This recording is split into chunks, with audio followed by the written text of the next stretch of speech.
Chers compatriotes, le temps du changement est venu. Le 17 et 21 mars,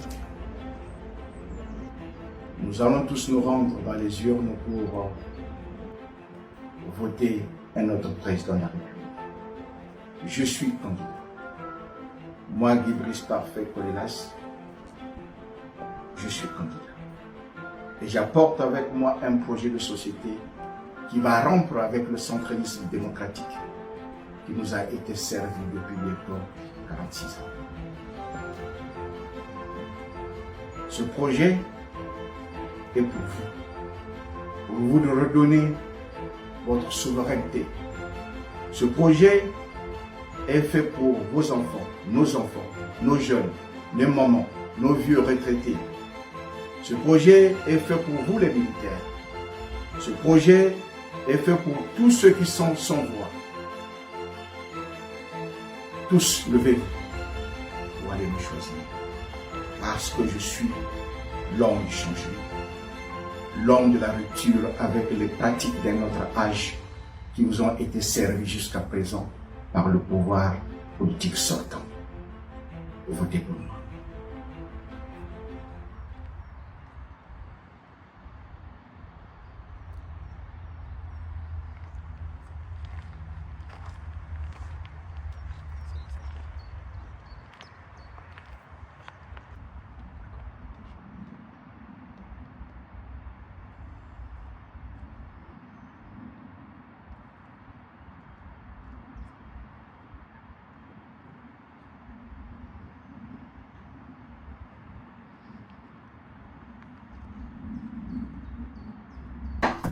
Bonjour Gélaire. Bonjour. Merci de répondre à mes questions. L'an 4 ans exactement, depuis la mort du président Guy Brice Parfait Kolelas. 4 ans après, qu'est-ce que vous devenez? Écoutez, la mort de Guy Brice Parfait Kolelas, pour remonter un peu le temps, a été un moment très difficile. Je pense que pour la plupart des Congolais, au-delà de toute conviction politique, ce fut un homme, et lorsqu'un homme quitte le monde des vivants, la douleur y reste en fait. Que ce soit au niveau familial, même pour ceux qui ont fait partie de sa formation politique, notamment nous autres, le DHUK. Cette date aujourd'hui a permis en fait en mémoire de lui rendre hommage. Et comme on dit, tout seigneur tout honneur, même à titre posthume, on rend toujours hommage. Et je me suis permis aujourd'hui de le faire parce que j'ai toujours cru en ce monsieur. Ce fut un grand homme, un homme qui a cru aussi à son pays, qui jusqu'à la fin de sa vie, dans l'agonie de la mort, il a tenu mordicus, témoignant réellement son amour pour le Congo, comme disant « battez-vous, levez-vous ». Je cite par là, on ne peut pas être indifférent face à une telle personnalité, à un homme aussi lumineux comme Guy Brice Parfait Kolelas. Aujourd'hui, le temps passe tellement vite. Le parti qu'il a laissé, qui est en fait un grand héritage aujourd'hui, se cherche encore. Et je crois, nous croyons fermement que dans l'avenir, d'ici peu, ou très certainement, nous allons nous repositionner pour évidemment faire vivre réellement l'idéologie du président Guy Brice Parfait Kolelas au sein de sa formation politique dans laquelle je suis membre. Qu'avez-vous fait pendant ces 4 dernières années? On ne vous a pas beaucoup vu sur la scène publique.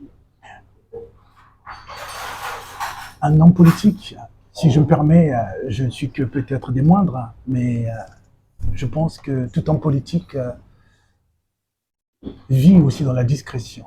La discrétion fait partie de l'art politique. Vous savez, après la perte du président Guy Brice Parfait Kolelas, nous avons connu des moments difficiles. Il n'est point besoin aujourd'hui d'aller dans cette explication en profondeur, ça ne sert à rien. Mais nous savons de quel côté nous sommes. Et pour cela, il faut parfois prendre du recul, laisser les choses se faire, tout en priant, si je me permets l'expression, que les choses aillent au mieux possible. Donc je pense que nous sommes à un stade où nous sommes en train de nous rechercher et nous croyons fermement que d'ici là, avec cette forte base que nous avons et les militants investis, je pense qu'ensemble, nous y arriverons. Le président Guibès Parfait Kolela laisse un témoignage vivant derrière lui, un témoignage qui a marqué les générations jusqu'à aujourd'hui. Au-delà de ce témoignage, il y a aussi l'héritage. Il demande battez-vous pour l'avenir de vos enfants. On a l'impression qu'il n'a pas été compris dans ce message. J'ai l'impression que les partisans, les sympathisants, vous avez compris, battez-vous entre vous. Parce que l'après-Paco, qu'est-ce qu'on voit aujourd'hui? C'est un parti disloqué, des sympathisants qui regardent, des partisans qui regardent on va dire ce chaos, alors que le président Guibès Parfait Kolela s'était battu pour cette unité. Qu'en est-il de l'UDHUI? Évidemment, votre constat, il est tout droit, en fait, hein, il est tout juste. Et d'ailleurs, je me permets pour confirmer votre propos, nous avons eu une interprétation fallacieuse à cet appel, qui est une sorte de credo, si je puis me le permettre. Battez-vous, levez-vous. Se battre pour le Congo, pas se battre les uns contre les autres. C'est l'image que vous avez donnée. C'est tout à fait l'image que nous avons, et d'ailleurs je suis d'accord avec vous, elle est triste. C'est un portrait qui est désolant et qui n'honore pas en fait la mémoire du président Guibès Parfait Kolela. Et d'ailleurs, moi, en toute âme et conscience, je m'exclus dans cette petite guéguerre qui ne nourrit que certains intérêts personnels. Et moi, je n'en ai pas, parce que je me positionne au pas du président Guibès Parfait Kolela. Il va falloir comprendre. Et d'ailleurs, je l'ai bien compris. Et d'ailleurs aussi, c'est le cas de la plupart de certains militants aussi. Donc, ce fut un homme juste qui s'est élevé, si je me permets bien cette représentation, à l'échelle du Christ.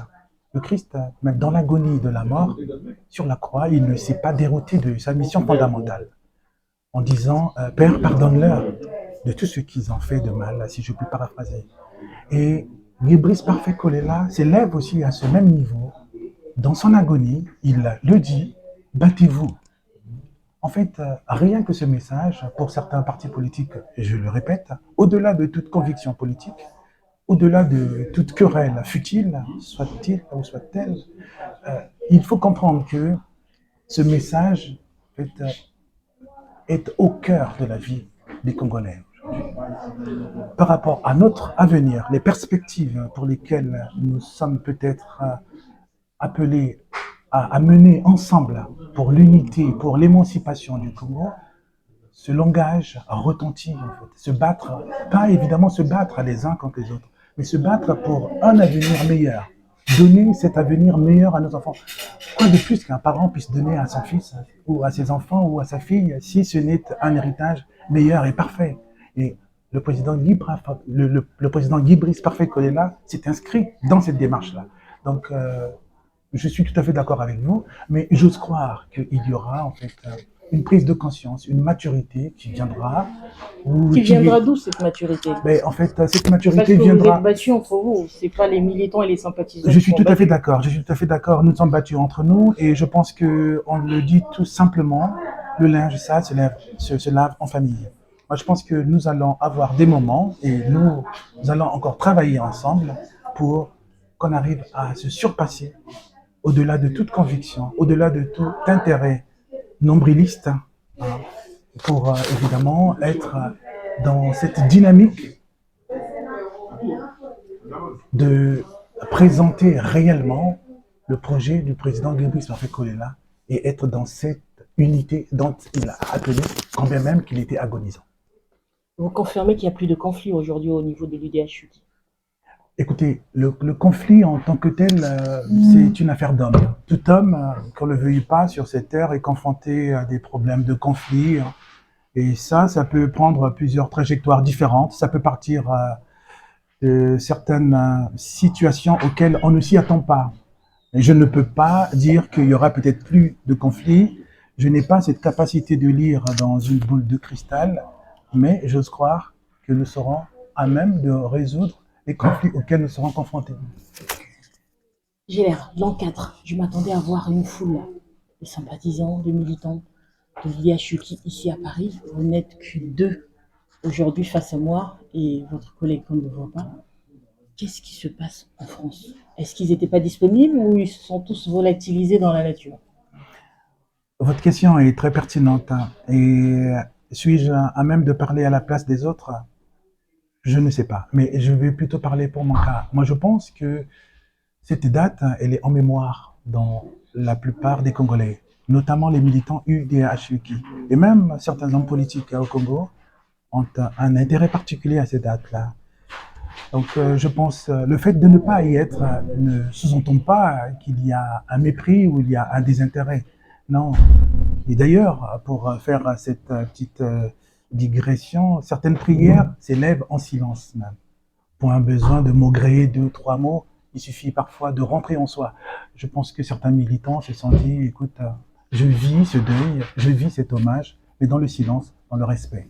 Alors, vous donnez une vision qui est très messianique, hein, pour un message qui tombe dans des terres arides, parce que je ne vois personne, espérant que les choses vont s'améliorer. Et surtout, ce qui est le plus important, c'est que nous sommes à J- quelques mois des échéances électorales. Comment se porte l'IDHUKI face à l'actualité politique? L'IDH Lucky, comme vous l'avez su dire dans des questions précédentes, nous sommes peut-être à la croisée des chemins. Ça, on peut bien le dire, et c'est visible. Mais nous nous y attelons. En fait, et il nous faut évidemment présenter un candidat à la magistrature suprême, ce qui est tout à fait normal. Parce que c'est la vocation en fait d'un parti politique. Donc, j'ose croire que dans les jours qui viendront, nous allons nous projeter là-dessus, que parmi nous, en fait, naîtra un candidat potentiel pour l'élection présidentielle. Est-ce qu'aujourd'hui, à l'an 4, l'UDHUKI est en mesure de prendre les rênes du pays? En avez-vous les capacités et les moyens? Je pense qu'on en a les capacités, nous en avons les moyens. Et on ne peut pas sous-estimer les capacités que nous avons. Et certaines capacités, évidemment, ne sont pas palpables, ne sont peut-être pas tangibles, évidemment, mais c'est au creux des responsabilités que se dévoilent certaines capacités. Moi, je pense que l'UDHUKI est une grande formation politique, hein, qui n'est pas aussi dans une forme de solitude. Donc, s'il arrivait, qu'il plaise à Dieu, que UDHUKI accède à la magistrature suprême, par son credo d'unité nationale, je suis persuadé que nous ne sommes pas seuls. Le Congo ne se dirige pas en solitude. Le Congo est un bien commun. Le Congo est un partage. Ceci étant, si il arrivait que UDHUKI accède à la magistrature suprême, plusieurs de nos frères congolais feront partie de la messe, en fait. Voilà un peu ce que j'avais à dire là-dessus. Quel homme face à l'actualité pour répondre aux demandes des Congolais? Est-ce que vous avez une idée au niveau de l'IDHUKI du futur ou potentiel candidat qui va se présenter à l'élection présidentielle? Je ne saurais le deviner. Peut-être vous? Non, je pense peut-être pas. Vous, candidat? Non, pas quand même. Bon, pas quand même. Je pense que nous avons une formation politique qui est bien organisée, qui devrait passer en congrès, et toute cette hiérarchie, ça ne marche pas comme ça. Et d'ailleurs, vous le savez très bien, vous êtes bien rempli sur ce genre de questions. Mais quelle est la personne? Je ne sais pas. Sûrement, il y en a. Certainement, il y en a. Mais laquelle? Je ne sais pas encore. L'avenir nous le dira. Vous êtes dans les secrets de Dieu ou vous ne prenez pas le risque de vouloir me le dire? Peut-être pas ni risque ni secret, juste peut-être par simple naïveté, par simple réflexion humaine. Certainement, il y a. Les hommes, il y en a. Et pour conduire une certaine destinée, il y a peut-être certains critères qui m'échappent, ou peut-être qui m'échapperont, mais je pense que l'avenir nous le dira. Le président Guy Brice Parfait Kolela a travaillé avec les jeunes, à l'instar de Destin Gavé, d'Eve Mafoula. On a l'impression que toutes ces relations qu'il a tissées tout au long de ces années ont été rompues. Qu'en est-il aujourd'hui avec de ces relations avec les autres partis politiques de l'opposition? Écoutez, moi je pense que nous avons une direction qui devrait être dans une sorte de continuité sur ces relations que nous avons tissées avec notamment les frères que vous avez cités. Qu'on ne voit plus d'ailleurs. Qu'on ne voit peut-être plus. Et que fait cette direction? Après, parce que j'ai l'impression que vous essayez de protéger cette direction. De ne pas dire clairement ce qu'il en Pas est. du tout, pas du tout, pas du tout. Mais je pense qu'il faut être peut-être un excès de prudence de ma part, hein, pour ne pas patauger dans la boue. Mais ce que je sais, nous avons une formation politique qui devrait normalement travailler là-dessus, ou qui travaille là-dessus. Évidemment, à l'aune des élections présidentielles, nous verrons les retombées de toutes ces relations que nous avons tissées sous l'ère du président Guy Brice Parfait-Colella. Est-ce que à l'instant T, vous me confirmez que ces relations existent toujours? Normalement, les relations existent, elles ne sont pas rompues publiquement. À ma connaissance, je n'ai peut-être pas eu un document stipulant à telle date, à telle date. Voilà, rien n'a été dit, rien ne m'est présenté. En tout cas, du moins, aucun œil jusqu'à présent ne m'a certifié avoir pris connaissance d'un tel document. Ce qui sous-entend que la relation demeure. On a l'impression qu'au niveau de l'IDHUK, il y a deux générations.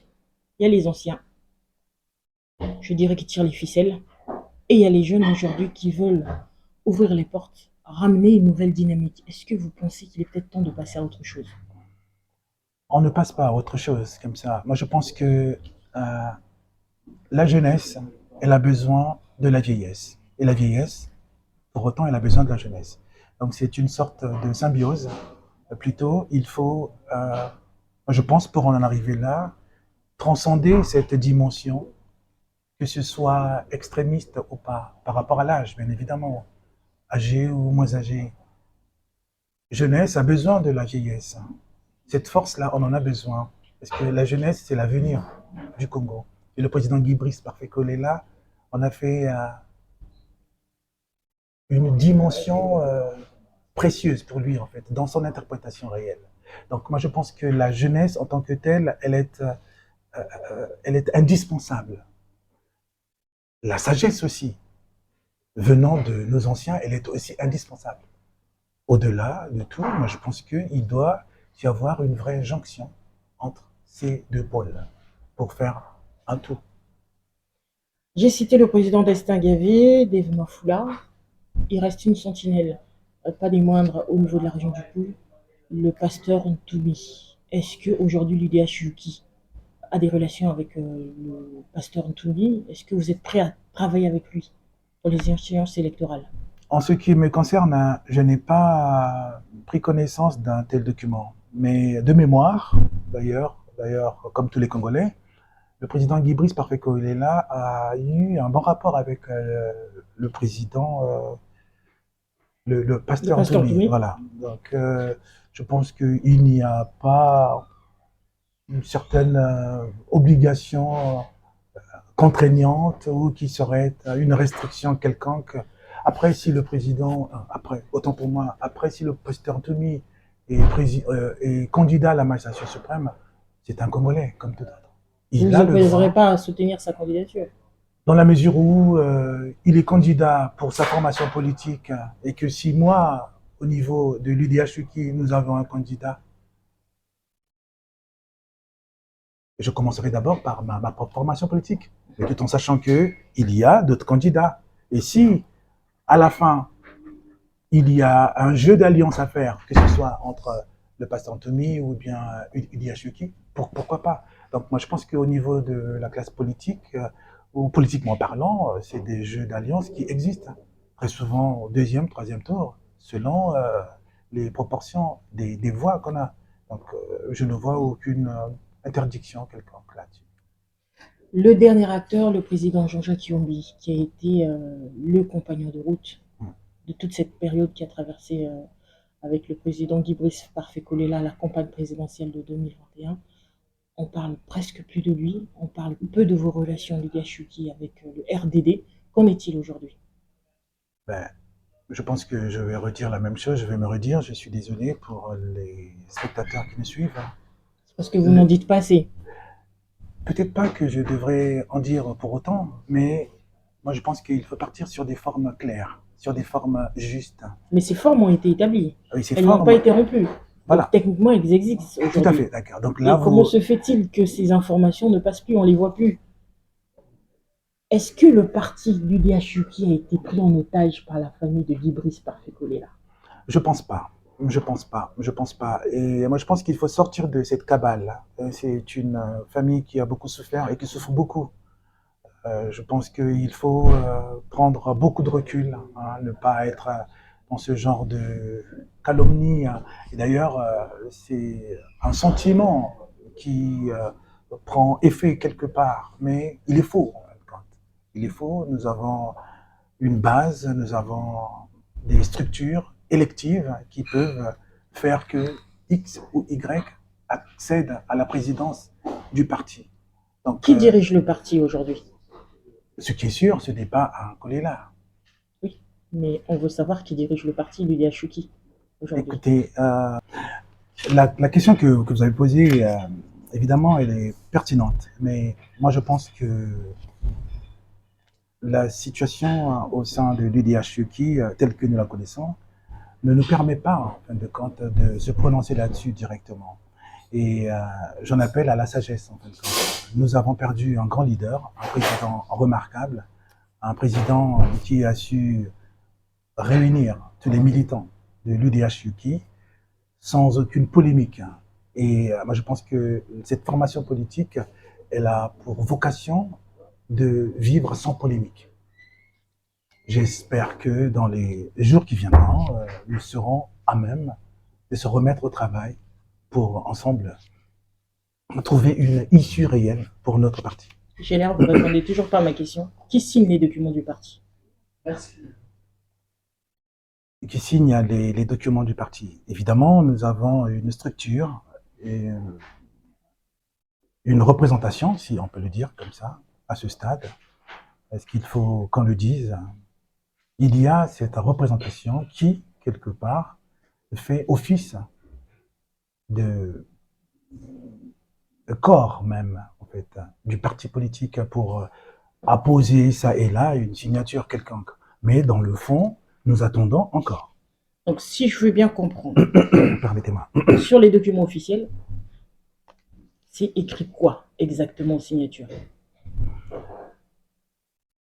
À ce que je sache, moi je n'ai pas... Je veux écrire un document. D'accord, ouais. Au président du parti. Je l'adresse à qui? Je l'adresse à vous? Il y a une instance collégiale, il y a un bureau politique encore qui n'a peut-être pas bougé et qui est encore là. Donc moi je pense qu'on peut adresser encore un courrier. Même au niveau de Paris, il y a des représentants, Dani Bitindou, à qui on peut prendre contact. Donc je pense que cette forme-là, elle existe. Ça c'est pour la partie France. Je parle de la partie Congo. Pareil aussi à Brazzaville. Alors, partie France, on a Dani Bitindou et au Congo? Au Congo, il y a des membres encore qui sont là, à qui peut-être pas directement adressé. Donc on fait du porte-à-porte à l'heure actuelle, si je comprends bien. Pas du tout cela. Mais il y a le secrétariat qui est là, il y a la structure du parti qui est encore présente, à qui on peut encore adresser du courrier. Mais en ce qui me concerne, moi, je n'ai pas encore jusqu'à présent eu un courrier ou soit une lettre du parti avec une signature de X ou de Y, telle personne. Ceci étant, je m'en tiens encore dans une position d'attente, en fait. Qui dure depuis 4 ans. Ça peut prendre le temps que ça prendra. Et parfois, certaines situations peuvent parfois durer dans le temps. Mais in fine, la solution arrivera toujours. Donc moi, je pense que nous sommes dans cette dynamique-là, nous y travaillons, et nous travaillons là-dessus pour, évidemment, sortir de cette sorte de chaos que vous êtes en train de décrire. Et je suis tout à fait d'accord que ça ne plaît à personne, et surtout pas aux militants de UDHUK.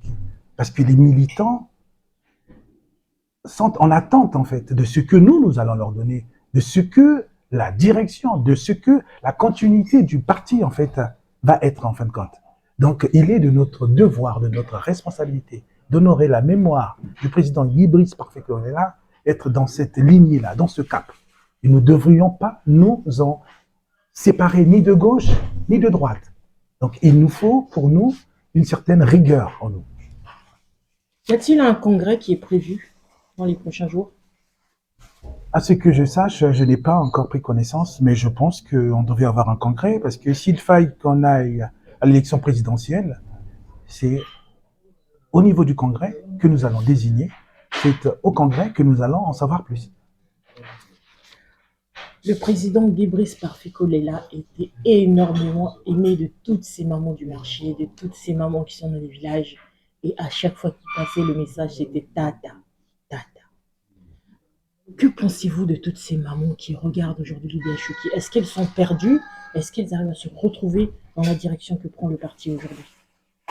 Je comprends bien que cette question est tourne, et en filigrane, on voit toujours cette dimension un peu désastreuse que vous semblez décrire du parti. Mais pour juste faire simple, ces mamans, elles sont là, nous les aimons, ce sont nos mamans. Elles ont cru en nous, elles ont cotisé, et elles ont cru au projet politique du président Guy-Brice Parfait-Kolela. Et c'était un projet inédit. D'ailleurs, moi je veux tout simplement dire à ces mamans qu'on ne les a pas oubliées. Qu'on ne les a pas oubliées. Le temps paraît lent, mais le soleil toujours apparaît en fin de compte. Donc je suis dans cette optique de reconnaissance envers ces mamans-là qui ont tant apporté auprès de Guy-Brice Parfait-Kolela. De vous également. Ils ont apporté, ils ont apporté. Oui, à nous tous, évidemment, ça a été une grande joie depuis la France, évidemment, militant, tout ça, j'ai suivi de près cette situation. Donc ces mamans, évidemment, pour nous, elles sont la base même, la base, en quelque sorte, la colonne vertébrale de notre formation politique, sans pour autant dire que les autres ne le sont pas. En fait, nous sommes un tout. Mais c'est tout simplement donner cette place primordiale à ces moments-là. L'an 4, quelles sont les actions fortes qui marquent cette année au niveau du parti? Jusqu'à présent, rien ne se dégage, évidemment. Je suis d'accord avec vous. Nous sommes en attente, en fait. Nous sommes en attente, à part l'hommage qui est rendu, les messes qui ont eu lieu à Brazzaville. Bon, là, encore deux messes. Encore deux messes, évidemment. Donc les scissions sont toujours présentes. Après, la scission n'est peut-être pas en tant que telle une scission. Parfois, moi je pense que certaines scissions ne sont que scissions de forme. Ne sont que scissions de forme. Mais dans le fond, il y a l'unité en fin de compte. J'aime bien me rapprocher de cette anecdote, peut-être pour ceux qui, peut-être que c'est parce que je suis un peu orienté un peu sur cette question-là. Lorsque Abraham se sépare avec Lot, tu vas à gauche, moi je vais à droite, tu vas au nord, je vais au sud. Mais pour autant, ils ne se sont pas séparés. Pour autant, il n'y a pas eu cette séparation en tant que telle. Parce que lorsque Lot se retrouve dans la situation à Sodome et Gomorrhe, Abraham est le premier à intercéder pour lui et à s'y rendre pour lui venir en aide. Donc, peu importe, 2 ou 3 ou 4 messes, ça ne fait pas une séparation en tant que telle. La base reste la même. Le cœur reste le même. Merci Gélaire. Avant de nous séparer, quel est le mot de la fin que vous souhaitez faire passer à tous ceux qui vous découvrent et qui vont vous suivre aujourd'hui? Mais écoutez, que dire de plus? C'était un jour d'hommage au président Guy-Brice Parfait-Kolela. Au-delà de toute conviction politique, je pense qu'il a marqué l'histoire de notre pays. Et je tiens à transmettre mes salutations à celles et ceux qui nous regardent. Merci. Merci Gélaire. Merci. Le combat n'est pas perdu d'avance. Ce combat, si nous sommes un, si nous sommes unis, nous allons le gagner. Le combat se gagne dans les urnes. Oui, vous avez dit que c'est la même commission électorale nationale indépendante qui triche. C'est la même CENI. Mais je vous dis, détrompez-vous. Hier, j'étais candidat, j'étais indépendant, je n'avais pas un parti politique bien organisé. Aujourd'hui, je suis candidat, j'ai un parti politique bien organisé. Et l'élection, comme je vous l'ai déjà dit, se gagne dans les urnes. C'est dans les urnes que nous allons gagner cette élection. Ceux des délégués que j'enverrai dans les urnes devront sortir avec des procès-verbaux de comptabilisation des résultats du bureau de vote. C'est cela que